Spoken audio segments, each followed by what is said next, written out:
Hey guys. So this is a little bit different. So we had an issue with the podcast last week.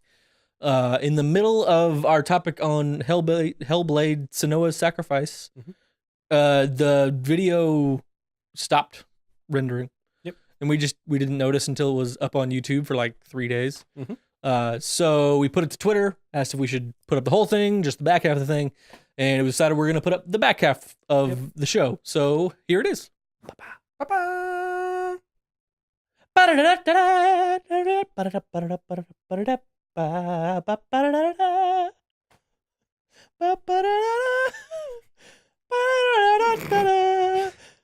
right, here's the rest of it. It's probably not like an eating your save thing. It just makes you start over. Yeah, it does. It just erases your progress. It's not like it's gonna erase your trophies or anything. Yeah, it's not going to kill that out. There's other games out there with permadeath modes. Yep. Diablo 3, XCOM, a bunch of others. Mhm. But it's the kind of thing that's usually it's like, oh, you want to play in super hard mode, permadeath mode, don't die. Mm-hmm. Here's how you do it. But this one is just pure tension. Yep. The whole time of like, I don't want to die, I don't want to die, I don't want to die, and it makes you wonder how hard it actually is to die. I read a lot of things in there, and they say that it's not that difficult. The combat feels like kind of a Dark Souls combat, but it's not nearly as hard. Yeah, Dark Souls style without Dark Souls. Right. difficulty. So they say that it's not an overly difficult game, like gameplay wise. It's more just hard for you to play because of how great. Like you're not going to sit down for 6 hours and play this. You go nuts. Yeah. So I've read a lot of people that are like, I'll sit down for an hour and do it, and so it's super interesting because it's a very different concept for me. I like the permadeath mode mainly because it's not a super long story. Yeah. It'd be different if this was like a 15-hour experience. Yeah. You get to hour 14 and you hit that mark. Yep. Oh crap! Now I gotta play the whole thing over again. No thanks. So, yeah, if you guys want to check it out, do it. $30 that dropped a couple days ago. Check it out. Yeah. I don't know if I get it I soon. really wish I could just because it's digital only. Yeah. So it's probably not going to go on sale for very I might hit a long. flash sale at some point. So I might just have to dive in and get it. Yeah. It doesn't sound up my alley at all. No, it doesn't. Like It sounds a lot like it's up mine. horror game. It's scary. It's creepy. Well, the thing is, like, it's not a traditional. It doesn't sound like it's going to be a traditional like jump No. scare. Uh-uh. It's not Outlast, No. so it's kind of just like tense. Like I said, So, psychological thriller horror. Yeah. Very interesting. So that's that. Hellblade: Senua's Sacrifice came out on Wednesday.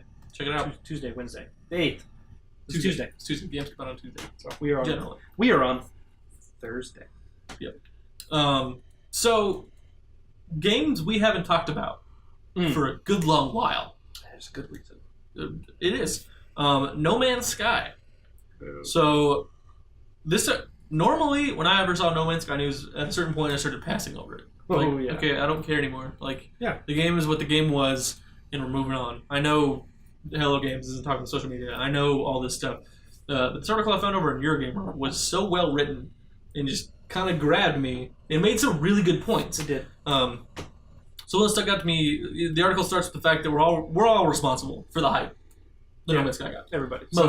All of us, Sony, Games. Hello Games, Sean Murray specifically from Hello Games, and then all of us, because we just like sat there like starry-eyed little kids, like, accept is it really gonna be that way? Yeah. It's just like, no, it's not. This is a development team big enough to barely fill up this screen. Like it fit 2 or 3 columns on this screen. The credits were one. Like they're not gonna make this happen. And I can get it at a certain point. Having been away from the situation for a long while, when your game is getting this much hype and you're Sean Murray, you have thrown these ideas out and you go, you know what? I'm going to say it might be a possibility in front of everybody. And then we're going to try and make it happen. And then people sitting back there in the office go, did he just say that? Yeah. So I feel like that's probably more what happened. And I might be completely wrong, but at this point, it's like, all right, let's give him the benefit of the doubt. You got back and like, you guys can do that, right? Because I got staked everything on that. No, Sean, we can't. If we could have done that, we would have done it. It would already be done. It would have been done. But the article says No Man's Sky wasn't what it promised to be, but it was no fraud. It had issues, but it was no disaster. It was, however, a somewhat empty game. It could suck you in with a sense of mystery and discovery. Its virgin vistas, the momentum of its journey to the heart of the universe, and less romantically, but most effectively, its well-drilled gameplay loops of farming and crafting. But it could lose you too, with its thin, gnomic storytelling and lack of clear long-term goals. After a while, it started to feel like a very pretty galactic treadmill and I drifted away. Dude, this guy pulled out his thesaurus for this article. Yeah. Like, that's just a snippet. That was the most uneducated sentence in his whole line. Like, this dude had some words. It was so, like, you read that, though, and it's like, that's it. It is. That's exactly how I felt about No Man's Sky. But they didn't tell us that going into it. Is the biggest problem. It wasn't. So, and they've done a lot of work since we haven't played. We are, like, this week is the 1-year anniversary of No Man's Sky. We did a video a while back, did a little bit of base building. They had that first come out last year. Streamed that. We did stream it, that's right. So we did some base building. It's cool. They added a survival mode at that point, too. And so the bases that they do, it was interesting, but it was very... They called it, I think the Foundation Update is what they called it. And they have since added a lot to the base building, both on different buildings and different styles, different materials. There's been 2 major updates, right? One of them, two? Foundation and Pathfinder. Yep. Yeah, Foundation and Pathfinder. So Pathfinder added the base to be able to look like this. Like, they changed a lot of stuff for it, and they also added vehicles. Yes. Boom. They are exocraft. Yes. What they're called in the game. So it makes that like, I want to go to the spot on the planet. I'm gonna walk there. Yeah. I'm going to be walking for an hour and a half. It really gives you, I think, the draw that we had when we ignore the fact that there was basically no story, was to, like, pick a planet you liked, explore the whole thing. Yes. With vehicles, with base building, and with what they're getting ready to add, it makes it a whole lot easier to do, right? I want to explore an entire planet because I want to see everything it has to offer. I want to find all the materials. I want to drop down beacons and tell me where everything's at. I want to harvest and make my own planet.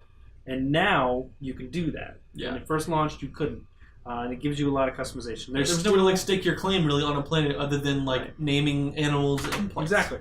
So one of the things he says here, coming back after 11 months, catching up on Foundation and Pathfinder in one go, found the game improved, expanded, but not transformed. Yeah. Needed more to do. Now it has that with Exocraft. Ability to own multiple starships with different specializations, base building, number of upgrade paths, and the in-game ceiling, all bigger, better, awesome. More collecting, more resources, crafting recipes.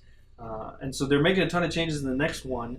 The new update that's coming very soon. They didn't give a specific date, but it sounds like in the next couple weeks, called Atlas Rises. And they gave us just a general overview. They haven't given us a huge list of what it is, but it's supposed to expand on the story. If you remember when you played, there was a thing called the Atlas, and you chose to go down that path, or you chose not to when you first started. Randomly. And so they're going to expand on it. They're going to make that, I guess, more defined, have a little bit more features in that, actually give us like goals and missions and objectives to do. So it's exciting. If you play No Man's Sky, that's awesome. Really great. I like the vehicles aspect. Like, I haven't played it in a long time. I think I still have it on my shelf. I still have it on my shelf. I know I do. And it's one of those things, it sounds like Hello Games has done a lot of hard work. Yep. The way he phrased it in the article was that they, step back from the social media because there's nothing more they could say to have fixed it. Yeah. Now, was there probably a better way to go about doing it? Absolutely. Could have said that they were going to do that. Could have said, hey, we're going to just stop social media right now because we've said all we can say right now and we're going to focus on fixing the game. Yeah. And if they'd have said that, that's like 2 months worth of articles and a whole podcast episode for us. That doesn't happen. It's true. It's like, okay, cool, you did it. I like No Man's Sky. I think I enjoyed the time I spent in No Man's Sky because leading up to it, I heard about it from you. Mm-hmm. I may have watched an article or something, or read an article somewhere, and like that was all the digging I did for it. Because once I heard about it, I was like, all right, I'm sold. I don't really want to read anything about the game. Yeah. So the game that came out, and the game that I got was the game that I expected. Yeah. And so I wasn't that mad about it. And once I read everything for it, I was like, wow, yeah, that would have been way cooler. And now with this update, I'm tempted to like pick it up. But there's, you can be as busy as you want to be, and I like it for the same reasons I like Minecraft and Portal Knights. It's just like you kind of keep just endlessly exploring and grinding to make stuff better. But the problem is, I have Minecraft and I have Portal Knights. Yeah. Why would I leave them to another game that's not as polished? Yeah, that's true. That's the big thing. I mean, for me, I've always been like very much an end game guy. Like, I will gladly go out and grind things to make things better, to get better stuff, to do better things. But I need something next to be like, now that you have A, B, C, D, you can go do these tasks. So maybe if this new Atlas Rises update gives me that option, like gives me something else, then great. Then that might sell me. I still might want to go back in, check out vehicles, find a really nice planet, build a base. It would be a really good chill game. That being said, I've got a lot on my backlog right now that I didn't have 3 months ago. Yeah. So it's kind of a bad time for me, No Man's Sky. Sure. I'm sorry, guys. Sorry, bro. Sorry. All right. But moving on, this topic's going to be a little bit shorter. Topic number 7. PS4 5.0 firmware update. Just kind of saw this come across, and as much as we talk about PlayStation, and we love PlayStation around here, I don't know if you know that. We love it around here. I figured we'd just hit on this real quick. Yeah. It's all rumored. It's all rumored. None of it confirmed. Eurogamer has obtained a copy of the updates release notes. Leaked patch notes, yeah. Who knows if that's what's actually happening? Right. Doesn't matter. At the end of the day.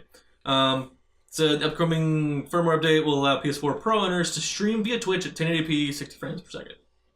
Huge need for that, obviously. Yeah. A lot of streamers don't actually stream 1080p 60 frames. They stream like 900 because when you're watching Twitch, you're not watching it at 1080. No. You're watching it. You guys are out there watching it at source quality. You're jerks for having good internet. I can pull it off at work because my internet is like balling at work. Right. Even then, it's like, all right, I'm doing that, and I do nothing else. I can do source if I don't have my laptop hooked up to my 2 external monitors. If I hook it up to my 2 external monitors, which are 27 inches each, like they're not like slackers. I can't even watch YouTube videos. I have to move the YouTube video over to the laptop screen because the laptop was not built to drive all this stuff. It's insane. It just gets bogged down. Yeah. So 1080p 60 on Twitch. Parent and child / sub accounts changes. You're going to have more adults enabled on the system. Yeah, it kind of seems like you have more control, like as like the parent account of being like, all right, this account can do these things. So if you have like an older kid, so you have like a kid that's 13 and a kid that's 7. Like, okay, a 13-year-old can play some different games, but the 7-year-old cannot. Right. So I can have on my system without worrying about this kid getting onto him, but this kid can still do it without having to come bother me about it. Yeah. One of those things. So that's not a feature that is doesn't really relevant in my life. It maybe in a few years for me. Yeah, one of those things. But even then, yeah. Yeah. Lastly, when you get there. System notifications be visible from your quick menu, so you don't need to head back to your home screen. Love that. I hate having to go back to home screen just for notifications. And then you can check the status of your uploads and downloads. I think there was a couple other things they mentioned they weren't sure on. Yeah. Those are really cool things. It'd be super handy. You can open up from your game and see that your download's not going anywhere because you're just using your system. Yeah, it's kind of lackluster for 5.0. Yeah. I would consider this like a 4.x update. Yeah. So I can't imagine this is the full patch notes. I can't imagine that they have all of the details here. Didn't give like a release date or anything. So I would take this with the lightest grain of salt you own. Yeah. It just doesn't seem realistic to me. Yeah, personally. It seems very empty, but we saw it, so we saw it. Sony has disappointed us before, once. You know, that's what they do. Yeah, no big deal. All right, what's next? So, next is the traditional last topic of our show. It is the drop. So, in the future, if you guys have a good place that we can go and get lists of released games from like Steam and Xbox, that put it in a nice package that's easy to read and I don't have to dig through a bunch of crap to see it. By all means, send it to us. Put it in the comments. Send it to us on Twitter. Because we'll go over more than just the drop. But right now, the drop is the best thing for us to go over because it's the easiest to read, honestly. First thing that popped up to me, Batman Telltale Series Season 2, Episode 1. I did not play Season 1. It came out really quick. I feel like Season 1 like just happened. Maybe that's just me. I could be wrong, but it feels like it was very recent. Yeah, I don't think it was that long ago. Yeah. Maybe Season 1 ended on a spoiler or something. Or like a cliffhanger. Well, I hope it ends on a spoiler. 4 episodes good enough to it. Yeah. Here you go. Black Hole Complete Edition. Not just like the regular Black Hole. Yeah, this is... Edition. When the crew of the spaceship Endera is sucked into a black hole, it seems like the end. Fortunately, the ship crashes on Entity, an unidentified object resembling a planet. After the crash, the first member to wake up is the guy who makes coffee for the crew, you. So, what does that mean? What? That stupidest thing. Shut up, hello, dog. Graceful Explosion Machine. Sounds like a cute little game. It does. Skillfully pilot the Graceful Explosion Machine, a fighter ship armed with a ludicrously overpowered quad weapon array. Lost in deep space, you'll shoot, dash, and combo your way through jeweled jewel-hued alien worlds fighting crystalline enemies to find a way home. So it sounds like a... I was thinking Flying like shoot. Lovers in Dangerous Space-Time. Something like that, That's but kinda maybe a what I little was more picturing. fast-paced. Just like the art style. Hellblade we talked about. We already mentioned Hellblade. Lawbreakers comes out. It's Unreal Engine that, game. They had a couple open betas for it. Gravity-defying combat. It was really cool. I played some open stuff from it.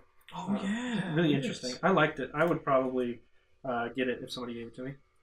Mega Man Legacy Collection 2. Yeah, full disclosure, I've never played a Mega Man game. I've played a little bit of Mega Man 2. So supposedly these are all really good games, especially 9 7, and 8, 10. 9, and 10. So, if you're into that. They have it. It's from what I saw, they basically like have a box on the TV and then like outline around it because they don't want to have it all the way. They got to maintain aspect ratio and stuff from it. But Mega Man was made a minute ago. Armello Deluxe Edition. Armello is a grand swashbuckling adventure that combines 3 styles of play: the deep tactics of card games, the rich... Who cares? no card game. Sorry. No. I've been playing Hearthstone on my phone. Yeah. Or just started. I've tried playing it like 3 or 4 times. Yeah. And every time it popped up, it's just like... It seems like a mechanics I don't want to dig into. But for whatever reason, just recently, I'm like... I really want to dig in and like see if I can learn this game. It's a good like quick hit. I'm going to jump in, play a match, and leave. Yeah. But... No. I don't like card games. I don't. It's not like crap Sorry, on the guys. fly that no one cares about. Right. Enough, bro. Yeah, Nobody's in this house but us. Oh, you're so ferocious. Tiny little sausage dog. Yeah, yes. You keep on going, buddy. Yeah, I mean it's a little bit of a quiet week. I mean we've already talked There's about some kind of random stuff coming out, but it's just like more stuff that we would see and don't care about. You got it. So that's gonna wrap Props up to you the guys. drop today. This week. And wrapping up the show today, this week, sometime, whenever you're seeing this. Possibly. Yep. But thanks for joining us, guys. Again, if you have comments, concerns, war stories, put them in the comments below. Tweet at us. Let us know what you think of some of these things. Are you interested in Hellblade? Are you going to get Mega Man? One of the 100 other things we talked about today, I've forgotten. Let us know. But until then, thanks for checking out. Bye. Bye.